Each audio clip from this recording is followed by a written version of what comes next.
Hola gente, aquí Hagoromo-sama. Hoy les traigo la parte 18 de ¿qué hubiera pasado si Naruto era reclutado por Anbu y era entrenado personalmente por el Sandaime? Antes de empezar, le mando un saludo a Zair28. Si les gusta, suscríbanse y activen la campanita.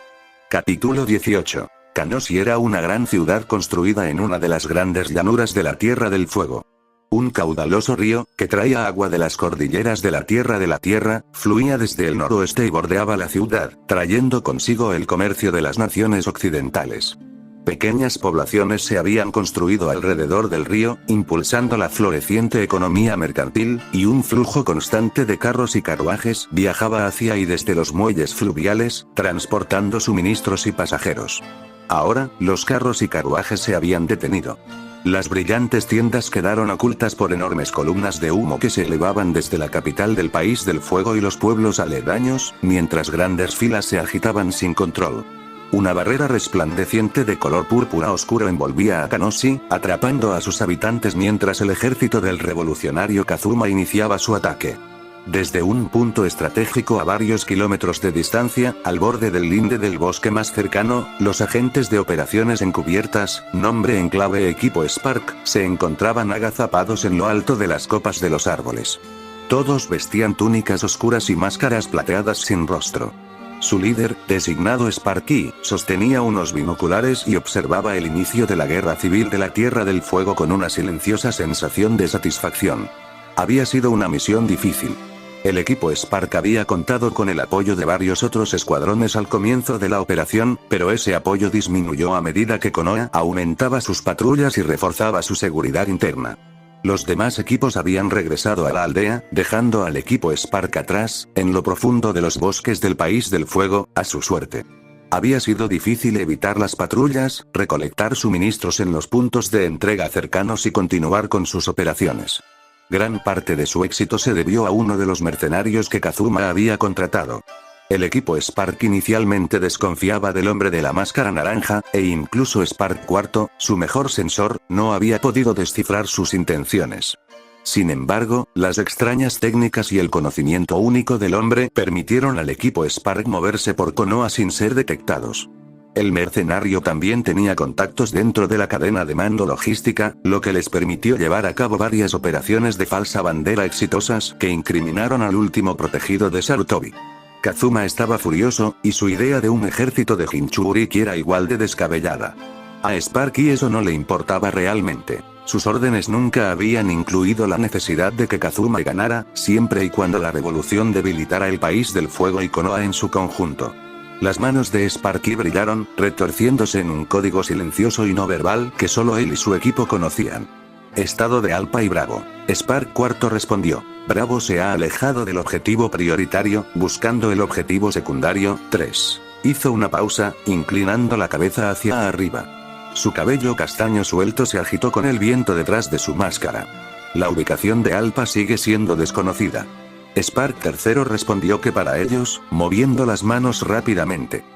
Sentry indica la presencia de Alpha en el sector S4G de la ciudad. Verificando, hizo una pausa, orientando a uno de sus espías remotos para que observara más de cerca. Presencia de chakra confirmada, presencia visual confirmada, presencia olfativa confirmada. Alpha ha abandonado el objetivo prioritario. Spark asentí con la cabeza en señal de confirmación. Comienza la operación, firmó. En la rama del árbol que estaba sobre ellos, Spark V juntó las manos formando un sello. Con Spark II y Spark VI manteniendo una sofisticada técnica de barrera, solo los miembros del equipo de operaciones especiales pudieron sentir la repentina oleada de chakra que fluyó por el aire. Spark V no emitió ningún sonido, pero el esfuerzo en su cuerpo era claramente visible. Permaneció en esa posición durante unos instantes y luego asintió. Junto a él, Spark III, con la máscara en blanco, firmó en nombre de su hermano. Infiltración completada. El palacio ha sido asaltado. Se han desplegado bombonas de gas. El búnker ha sido neutralizado. No hay señales de vida. Confirmar. Pedido de Spark. Los dos invocadores permanecieron en silencio durante al menos un minuto. Luego, Spark V negó con la cabeza en silencio, y los dedos de Spark III brillaron. Prioridad negativa. Objetivo faltante. Spark asentí con calma. Localizar objetivo. Buscar múltiples señales de vida en un área pequeña. Confirmar ubicaciones. Los dos agentes lo hicieron, y durante los siguientes minutos Sparky observó cómo ardía la ciudad. Los débiles gritos y alaridos resonaban en el aire, pero el hombre permaneció impasible. Observó distraídamente una serie de destellos. Marcas explosivas de clase 3, agrupadas en un radio de 1 metro, cerca de la puerta sur. El tercer Hokage estaba sin duda en movimiento, y no haría falta ser el dios de todos los shinobi para dispersar a sus enemigos y derribar esa barrera. Cuando eso sucediera, Sparky y su equipo no estarían allí. Contacto. Se detectaron agrupaciones de formas de vida, calor corporal, aumento del nivel de humedad y dióxido de carbono en el primer piso. 2 shinobi presentes. Se confirmó la faja de los 12 guardianes. Comienza la operación. Infiltrarse y asesinar. Entendido, asumiendo el control directo. Sparky observó cómo Spark III y Spark V tomaban el control de sus diminutas criaturas roedoras. Sin duda, se acercarían sigilosamente a los dos guardianes, esperando la oportunidad de abalanzarse sobre ellos e inyectarles un cóctel de drogas, hormonas, varias sustancias psicotrópicas y una dosis de chakra. Esto bastaría para que los dos ninjas de operaciones encubiertas influyeran y controlaran las acciones de los guardianes a distancia, entrando en la habitación donde los esperaba su objetivo prioritario y eliminándolo en cuestión de segundos. Control directo asumido, se procede a la terminación. Spark III y V irradiaban una intensa concentración, con las manos entrelazadas en el gesto de la serpiente. Por unos instantes, no sucedió nada. Entonces, Spark V se echó hacia atrás bruscamente y soltó un gemido audible, echando la cabeza hacia atrás. Tropezó, perdió el equilibrio en la rama y comenzó a caer, pero Spark IV saltó de su rama y lo atrapó en el aire. Un segundo después, Spark III soltó un pequeño grito y se desplomó, apoyándose contra el tronco del árbol, jadeando con dificultad. Informe. Las manos de Sparky brillaron. Misión fallida. Alpha presente en la sala. Proxies eliminados. Spark III logró informar con dedos temblorosos. Las consecuencias de la técnica fallida fueron tan graves que Sparky pudo ver un hilo de sangre brotando de las orejas de Spark V. Este asintió impasible y levantó la mano para indicar a su equipo que se retirara. Habían fracasado en su intento de eliminar al Señor del Fuego, pero se trataba simplemente de un ataque oportunista, no de una obligación. Sus superiores se alegrarían al saber que la capital del País del Fuego estaba en llamas, y siempre existía la posibilidad de que Kazuma ganara, por pequeña que fuera. Entonces, un repentino destello de luz roja apareció en el rabillo del ojo, y giró la cabeza bruscamente hacia la ciudad. Una luz carmesí resplandecía en la base del Palacio de Fuego, pulsando ominosamente. Había una sensación de frío en el aire, y algo pesado se posó sobre ellos. Sparky se sorprendió genuinamente por el inmenso poder que podía sentir, y era algo que solo había sentido una vez antes, cuando Kazuma había demostrado el poder de sus armas de nivel 1. El otro hombre siempre había estado seguro de la siguiente arma, la de nivel 2, y Spark podía entender por qué. ¿Cómo había logrado crear un Jinchuriki tan poderoso? Esto lo cambiaba todo. Sus superiores habían decidido que un arma de nivel 1 era insignificante. Sin embargo, el nivel de poder que mostraba el arma de nivel 2 era inmenso. Si algo así se replicara, Spark respiró hondo y tomé una decisión en el campo. Las manos de Sparky brillaron. Nuevas órdenes prioritarias. Asegurar al líder rebelde y extraerlo a su aldea natal para interrogarlo. Y sexto, continuar con la misión. Fue interrumpido por un destello de luz brillante y un estruendo atronador que resonó a su alrededor. Una gran explosión acababa de ocurrir en la base del Palacio de Fuego, y por un instante la presencia carmesí del nivel 2 desapareció bajo la bola de fuego ascendente. Luego, reapareció y la presencia se hizo aún más fuerte que antes. Por un momento, no sucedió nada, y luego hubo una segunda presencia, igual de poderosa que la primera. Sparky anuló sus órdenes, agitando su mano y cancelando su mensaje. Konoha acababa de desplegar a sus Jinchuriki para contrarrestar a los de Kazuma. Entrar en la ciudad en ese momento supondría un riesgo inaceptable, al menos hasta que la situación se calmara. Las dos bestias lucharon en el Palacio de Fuego, la luz carmesí menguaba y se atenuaba al chocar entre sí, se separaban y volvían a chocar. Parte del muro quedó destruida, algo quedó suspendido en el aire y cientos de llamaradas se elevaron hacia él. Casi al mismo tiempo, grandes columnas de fuego surgieron de repente, y entonces las dos presencias volvieron a chocar. Hubo un destello de luz, una repentina y terrible oleada de presión las envolvió, incluso a la distancia que las separaba, y entonces dos haces de luz brillante se dispararon hacia el aire. Uno impactó contra la aguja del Palacio de Fuego y desapareció en un instante, destrozada por la terrible fuerza del ataque. El otro golpeó la barrera y también desapareció, una luz púrpura agrietada que cayó al suelo como cristales rotos. Spark observé en silencio. Algo había sucedido, y una de las presencias malignas se había debilitado considerablemente. La segunda en aparecer. Por un instante, pareció que Kazuma había logrado su victoria, pero entonces la primera desapareció abruptamente y la ciudad quedó sumida en el silencio. Con el fallo de la barrera, los refuerzos se acercaban rápidamente. Cientos de shinobi de Konoha corrían hacia la ciudad a toda velocidad. Spark ya había visto suficiente. La batalla estaba perdida. Konoha se había debilitado, pero finalmente había prevalecido. El equipo Spark no tenía la fuerza militar suficiente para tomar la capital por sí solo, y sus recursos parecían haber perecido o estar a punto de caer en la red que se cerraba rápidamente sobre los ninjas de la aldea de la hoja. La operación Spark ha concluido. Contacto. Las manos de Spark IV brillaron con alarma repentina. A corta distancia, a 20 metros, 4 shinobi del este. Hizo una pausa. 7 shinobi del este, 9 del oeste. Hizo otra pausa y negó con la cabeza en silencio. Estamos rodeados. Spark sintió una leve punzada de frustración formándose en el estómago. Se puso de pie, apartando la emoción con indiferencia, como había hecho toda su vida, y examinó el área a su alrededor. Como fuera que lo hubieran hecho, un pelotón completo de shinobi los rodeaba, sin siquiera intentar ocultar su presencia. Vestían túnicas negras y máscaras blancas sin rostro, y estaban de pie en las ramas de los árboles que los rodeaban, mirándolos en silencio. No hicieron ningún movimiento para atacar mientras el equipo Spark se replegaba en una formación defensiva cerrada. La barrera que los rodeaba, aparentemente inútil, se derrumbó. De una de las ramas provino el primer sonido que emitieron los enemigos que se acercaban, el de madera chocando contra madera.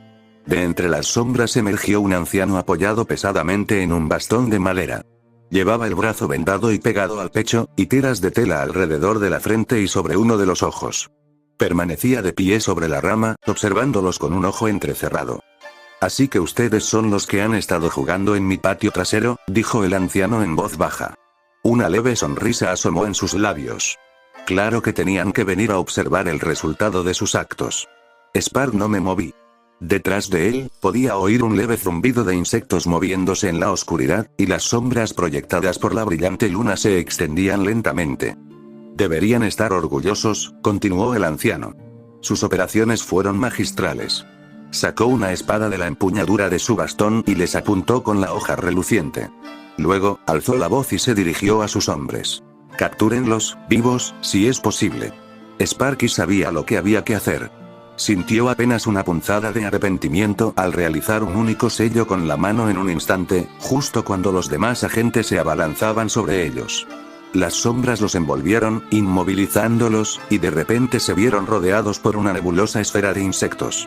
Sin embargo, ya era demasiado tarde, y Sparky observó impasible cómo sus desprevenidos compañeros eran consumidos por las llamas azules. Spark III dejó escapar un grito de sorpresa, no se esperaba la técnica suicida, mientras el fuego brotaba de cada orificio, y logró alzar una mano temblorosa. Spark V y ella rozaron las yemas de sus dedos, ambas formas en llamas, y luego el resto de sus cuerpos fueron consumidos por las poderosas llamas. Incluso mientras él también ardía vivo, Sparky se mantuvo firme. Ignoró a los demás shinobi a su alrededor, incluso cuando se produjeron las primeras técnicas de agua ineficaces, y en cambio miró al cielo. Su máscara cayó de su rostro, revelando un rostro endurecido y marcado por las cicatrices, pero la expresión en él era casi melancólica. Sea cual sea la chispa que me inspiró en sus últimos instantes, esbozó una leve sonrisa. Luego, él también desapareció bajo la furiosa llama azul y todo su mundo se volvió blanco. Una semana después de la rebelión de Kanoshi, Uzumaki Naruto se encontraba en el Palacio del Fuego, frente a unas imponentes puertas. Había perdido su armadura, chaleco y máscara, y vestía una túnica muy formal. Una seda roja le llegaba hasta los tobillos, sujeta por una faja amarilla brillante, y una capa negra y elegante adornaba su espalda. En la capa, una serie de imágenes cuidadosamente bordadas sobre una tela brillante representaban una terrible figura carmesí a un pequeño shinobi rubio luchando.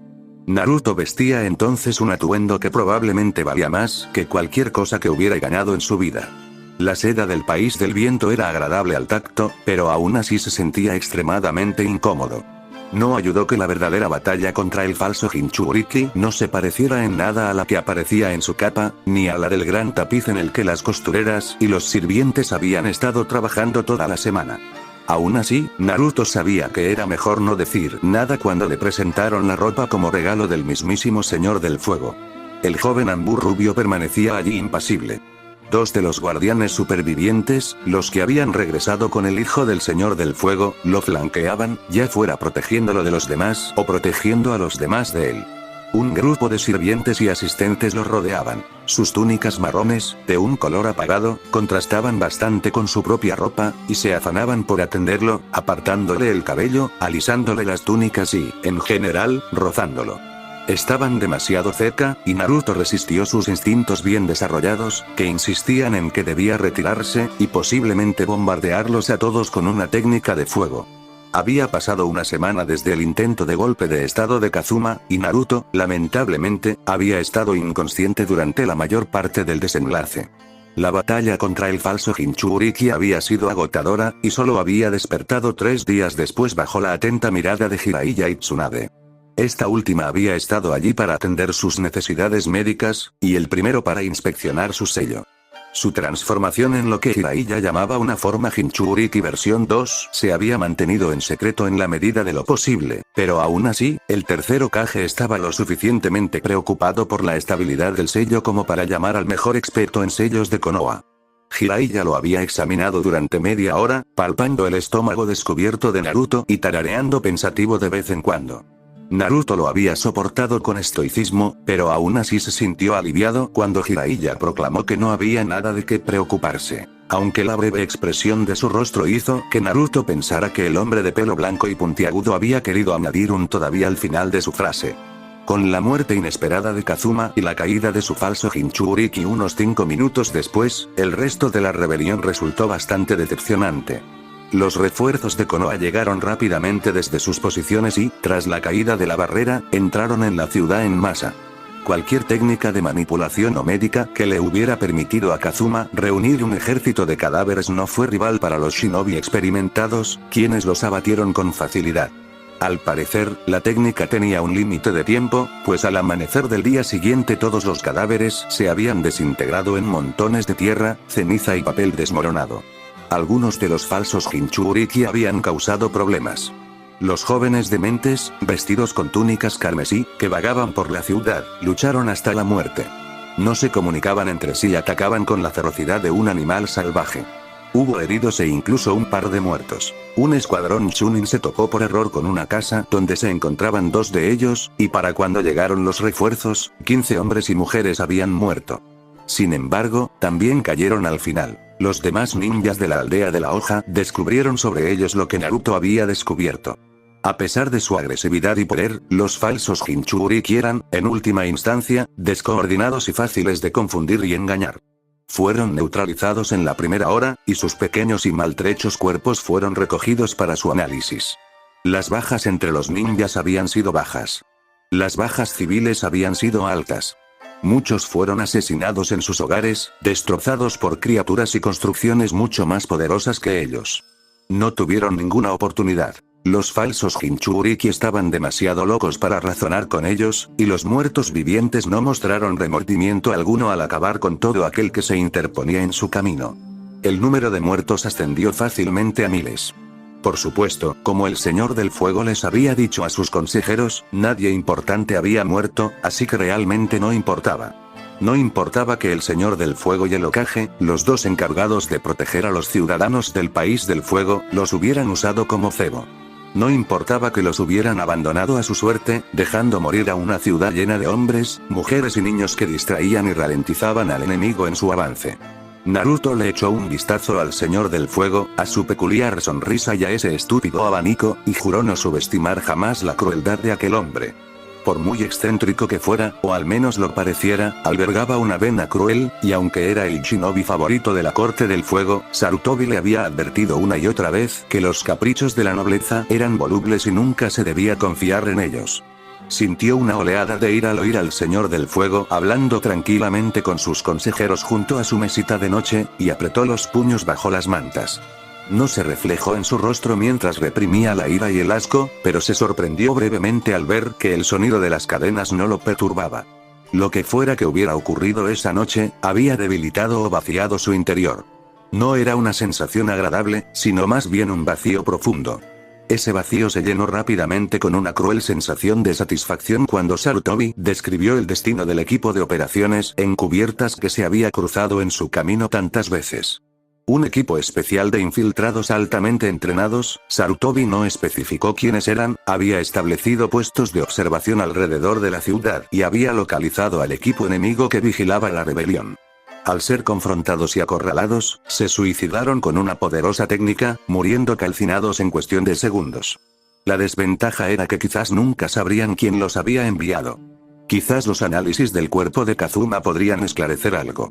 Había sido recuperado, al igual que otros 2 cuerpos hallados en las afueras de la ciudad.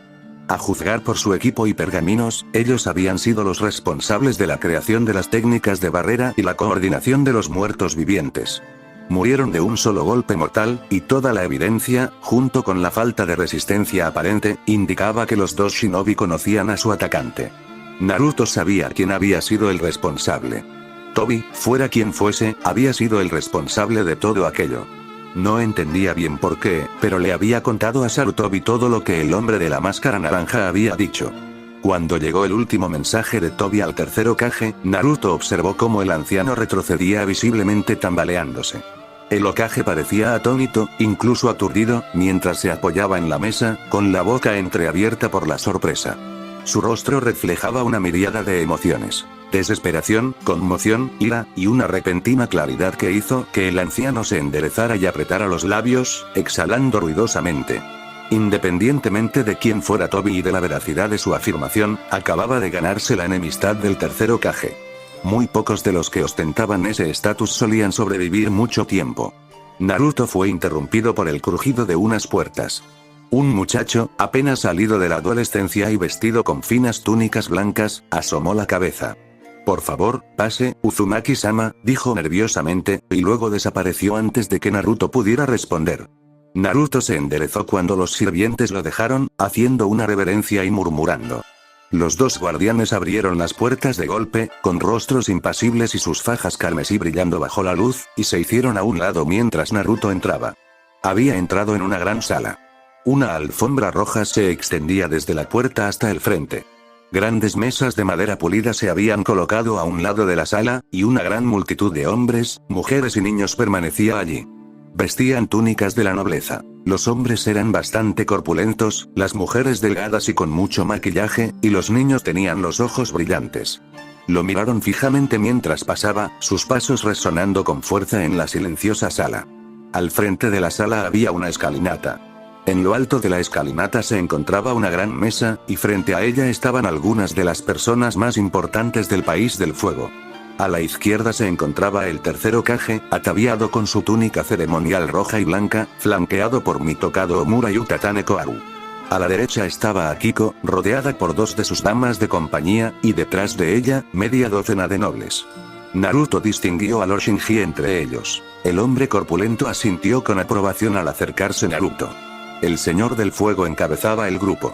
Llevaba el abanico en alto, ocultando la mitad de su rostro. Su único ojo visible observaba atentamente a Naruto, con algo acechando en su profundidad, y su lenguaje corporal era indescifrable. Vestía una túnica roja gigante que le llegaba hasta el suelo, sujeta con una enorme faja amarilla que le caía hasta las rodillas, y una cabeza rectangular y alta adornada con el símbolo del fuego. Naruto se acercó al Señor del Fuego e hizo una profunda reverencia. Permaneció agachado mientras el Señor del Fuego daba un paso hacia él. Entonces, el líder del País del Fuego habló con voz fuerte y audible para todos los presentes. «Hoy estamos aquí para celebrar las hazañas de un shinobi extraordinario», comenzó el Señor del Fuego. Cerró su abanico de golpe, que desapareció en su manga, y abrió los brazos con una amplia sonrisa. «Oh, sí, un shinobi extraordinario en verdad. Uzumaki Naruto ha servido bien al País del Fuego. Ha luchado contra sus enemigos y protegido a sus ciudadanos, y vaya, qué trabajo tan maravilloso ha hecho. Con la cabeza gacha, Naruto no podía ver nada más que los lujosos ribetes de la túnica del Señor del Fuego, que se extendían a los pies del señor feudal. Sin embargo, podía oír el crujido de las túnicas cuando el hombre se movió, y juraría que podía sentir su mirada clavada en él. Ha salvado a nuestra nación de la peligrosa amenaza del país del cielo, derrotando él solo al malvado líder de esa escoria. Ha salvado a esta ciudad de la traición de un hombre que debería haber sido nuestro protector. Se detuvo, y una mano se posó sobre sus mechones rubios. Naruto resistió la tentación de estremecerse. Ha salvado a mi hija de la tiranía de un asesino, continuó el Señor del Fuego en voz baja y con mayor solemnidad. Ha salvado mi vida. Ha salvado la vida de todos ustedes. Ha luchado contra la oscuridad para protegernos. Ha combatido contra un demonio y ha frustrado un complot contra mi propia vida. Uzumaki Naruto es un verdadero protector del reino.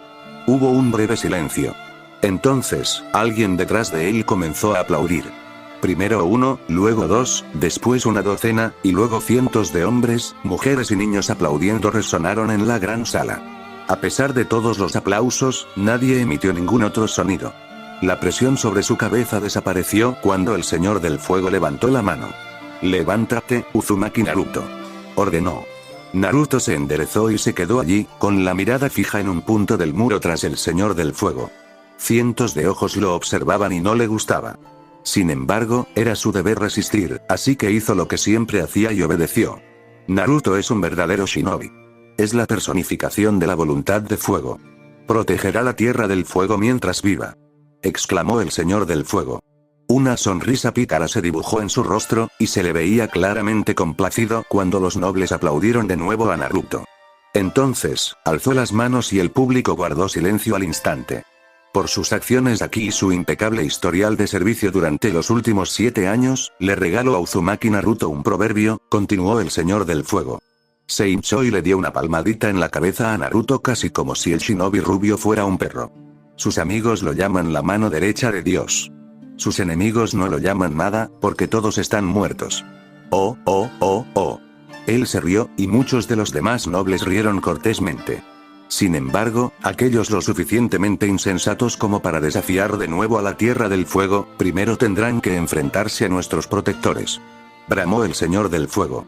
Extendió un brazo, señalando a Naruto, y casi golpea al shinobi en la cara. Al frente de nuestros protectores estará este shinobi, Uzumaki Naruto, la mano derecha de Dios y el azote de los demonios. Los nobles estallaron en aplausos cuando el Señor del Fuego ondeó una faja alrededor de su pecho. Era muy parecida a la faja de los 12 guardianes, pero de oro, y un terrible demonio estaba bordado en ella con seda carmesí. Un shinobi se erguía sobre ella, con una mano congelada en un sello, una batalla eterna entre el hombre y el demonio representada en la condecoración. A pesar de todo, Naruto sonreía, no por el premio en sí, sino porque la ironía no le pasaba desapercibida en absoluto. Se celebró un festín.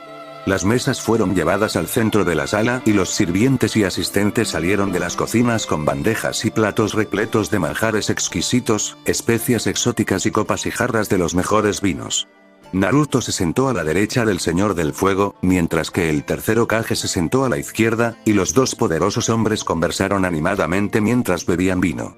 El rostro del Señor del Fuego se enrojeció al terminar su tercera copa, diciéndole algo a Sarutobi, quien simplemente respondió en voz baja y sonrió levemente mientras el Señor del Fuego estallaba en carcajadas, dándole una palmada en la espalda al shinobi más poderoso del país del fuego. A la derecha de Naruto estaba sentada Akiko, la hija del Señor del Fuego. Vestía sus mejores galas, sedas y telas drapeadas de tal manera que dejaban entrever tentadoras franjas de muslo y hombro al moverse. La tela resplandecía a su alrededor, centelleando bajo la luz como si estuviera hecha de diamantes azules, y su cabello caía sobre su espalda, recogido en una elaborada trenza. Lucía absolutamente hermosa y a Naruto le habría encantado hablar con ella, pero el señor Shinji estaba sentado a su otro lado, entablando una conversación bastante animada. La princesa del fuego respondía cortésmente, riendo con timidez y sonrojándose en los momentos más oportunos, mientras un hombre 3 veces mayor que ella y 6 veces más pesado bebía de su copa. Cuanto más vino bebía, más parecía mirarla con lujuria. Por lo que Naruto entendió, un importante juez del Tribunal del Fuego había sido hallado muerto entre las ruinas de la ciudad. Lord Kinjo había sido asesinado por sus enemigos tras rechazar la protección de Konoha, torturado y golpeado, pero se había mantenido fiel a su patriotismo hasta el final, o al menos así contaba la versión oficial. Lord Shinji era una opción popular para reemplazarlo, y Naruto sintió una punzada de indignación al pensar en los incentivos que el Señor del Fuego podría ofrecer. Quizás incluso la mano de su hija. Naruto comentó con ironía que había muchas otras chicas deseosas de ocupar su lugar. No era un experto en relaciones sociales, chicas ni nada de eso, pero incluso él, por muy despistado que fuera, se dio cuenta de que atraía mucha atención. Varias damas de la Corte del Fuego, algunas de su edad, muchas bastante mayores, le dirigieron miradas. Muchas de ellas eran tímidas, sonrisas sugerentes, faldas que se movían y cabellos que ondeaban. Otras eran más insinuantes, como si las matriarcas de las grandes familias nobles lo observaran preguntándose a cuál de sus hijas le asignarían. Ahora que era el favorito del Señor del Fuego, era muy popular. Naruto solo pudo esbozar una leve sonrisa y desviar la mirada. Aquel nivel de adoración fingida, las sonrisas falsas, los elogios descarados y la veneración desmedida, le resultaban repugnantes. Una parte de él sin duda lo disfrutaba, pero otra parte, la parte shinobi, solo podía verlo como una amenaza. Probablemente esa era la parte más sensata, pensó Naruto. Alguien le tocó la mano. Naruto se sobresaltó y alzó la vista. Los ojos oscuros de Akiko se encontraron con los suyos y ella sonrió. Mientras un grupo de artistas entraba en la sala y comenzaba a tocar música, y los nobles empezaban a levantarse y formar parejas, ellos dos se pusieron de pie. Naruto tomó la mano de la princesa del fuego y se adentraron entre la multitud. Entonces, Naruto usó un parpadeo corporal casi perfecto para sacarlos a él y a Akiko de la sala. Lo último que vio fue la desaprobación manifiesta de los 12 guardianes y el tercer Hokage, que lo observaban. Un rato después, Naruto y Akiko se separaron tras su último beso. Las ramas, ramitas y hojas de las plantas a su alrededor se clavaban en su espalda, pero al chico rubio le daba igual. Su corazón latía con fuerza, sentía una opresión en el estómago y sus sentidos se agudizaron. La presencia de Akiko lo inundaba. Su aroma, su sabor, el sonido de su voz y la textura de su cabello. Naruto se lamió los labios, sintiendo una oleada de afecto por ella mientras le sonreía y le apartaba suavemente el pelo de los ojos. Había un miembro de los 12 guardianes cerca, pero a Naruto, sinceramente, no le importaba. El cálido cuerpo de Akiko estaba pegado al suyo. Sus manos, algo torpes, recorrían su espalda y ella se estremeció, gimiendo en su oído, mientras su suave cabello le hacía cosquillas en la cara. La besó de nuevo y, cuando se separaron, Akiko rió y apoyó la cabeza en su hombro. El terreno alrededor de los jardines del palacio aún estaba lleno de cráteres. Grandes trozos de la muralla seguían esparcidos por los jardines, y la muralla misma había sido apuntalada provisionalmente. Grandes extensiones de hierba y plantas habían sido quemadas por el incendio, y aún quedaban algunos restos carbonizados. Otras secciones del jardín estaban hechas jirones, asemejándose más a los campos rocosos de la tierra que a las fértiles llanuras de la Tierra del Fuego. La princesa del fuego miraba hacia arriba, observando los andamios que cubrían la parte superior del Palacio del Fuego. La llama eterna ardía una vez más, esta vez mediante gas natural en lugar de una elaborada matriz de sellos, y ya habían comenzado las reparaciones en la aguja. Debió de ser aterrador, murmuró ella contra su hombro. Le acarició el cabello, acurrucándose aún más contra él, y giró la cabeza para mirarlo con sus hermosos ojos. ¿Qué batalla tan terrible debió haber sido? Fuiste tan valiente. Naruto no supo muy bien qué decir. Se limitó a encogerse de hombros y Akiko soltó una risita. Eres tan fuerte, le dijo con dulzura, dándole un golpecito en la nariz. Naruto se sobresaltó y ella soltó una carcajada. Luego, al ver su expresión de dolor, se inclinó para darle otro beso. No te preocupes. Eso es lo que me gusta de ti. Naruto no pudo evitar sonreír y le acarició el cabello. Akiko permaneció en silencio un rato más, contenta de quedarse allí mientras Naruto jugaba con su pelo. Esa mujer, dijo, dejando la frase inconclusa y con un tono algo nervioso. La que se hizo pasar por Shizu, ¿qué le pasó? Naruto hizo una pausa en sus atenciones. Luché contra ella, respondió en voz baja. ¿La mataste? Preguntó Akiko.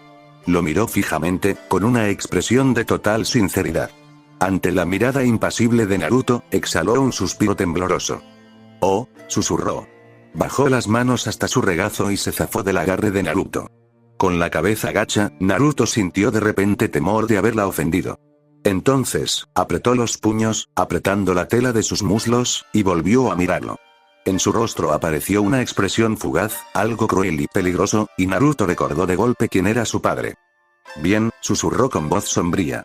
Espero que haya sufrido, la perra. Su mirada se tornó triste. Me gustaba Shizu, terminó con una voz más apagada y melancólica. Naruto la abrazó y se besaron de nuevo.